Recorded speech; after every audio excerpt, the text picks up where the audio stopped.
say that I'm excited that Dracula came to QPAC would be a lie, because I'm fully over the moon.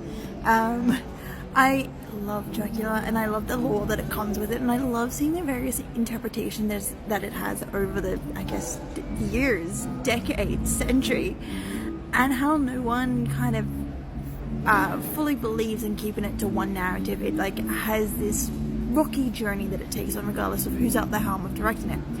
Well, this week, for like 3 days only, it came to QPAC in its concert hall, which I was surprised, because to me Dracula feels like a lyric theatre show.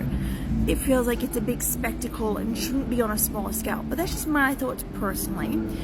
That is until I saw it, of course. For me, seeing Dracula as a ballet was a must-see. I was not going to avoid this. Originally it was only slated for 2 days, which was the Thursday and Friday, but they extended it to the Wednesday to the weekend. As you see, must close on the 6th, and it is now the 5th, so one more day. So let me tell you my thoughts on what I thought of this Ballet International Gala version of Dracula. Some weeks ago I had seen a performance of Dracula via YouTube, the full 2-hour performance, and I was fully in love. And I knew that I had to see it in person because the way that it looked was quite spectacle, which is why I was like, this is a lyric theatre performance.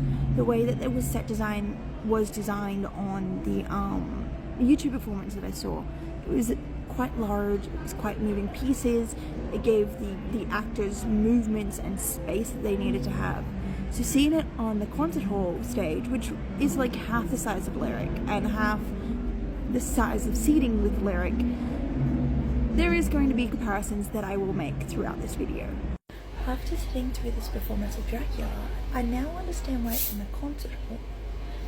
To me personally, it's a stripped back version, but it also feels quite amateur, which is not really something you want in a ballet performance. Now understandably, the company behind this, Ballet International Gala, is only a 4-year-old company. So they are clearly still in the baby stages of working out what works for them and what doesn't work for them. So there's that understandability. The set design is essentially just a drop down curtain with like some stairs leading up, and that's essentially it. Then we have the performers, there's probably about 20 performers in total, who honestly tried. I'll give them that credit, but I think the storyline loses itself. The performances of the dancers are not something I'm going to nitpick at. I'm not a ballerina. I did 1 year of ballet when I was a kid, which is just about it. But like the storyline, I could not tell you what the storyline is. As someone who loves the Dracula lore and loves the various adaptations that you can get with several different tellings of it. With this one, the reason I think it's an amateur stage play is because it felt like a dance recital. I couldn't tell you what this storyline was from start to finish. I understood that there was a guy named Dracula who stood out amongst the rest of the cast, but other than that, I don't know what he wanted.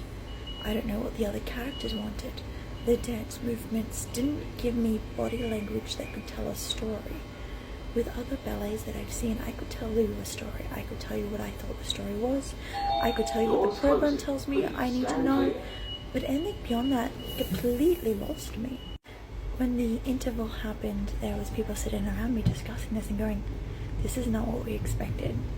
It's okay, but it's not what we expected. I had people sitting next to me Googling Dracula, trying to see if it matched what they thought it would be. And they didn't see what they saw it was supposed to see either. And it's quite disappointing because with Dracula, it's one of those storytellings. For me, I see it as a gothic romance element because I think it's a story about a man trying to find his lost love who was killed. That's what I think Dracula is. It's a gothic love story in its own little right. But in this one, I just could not see the gothic, could not see the horror, could not see the love story. It just felt quite let down. And I'm quite disappointed, unfortunately.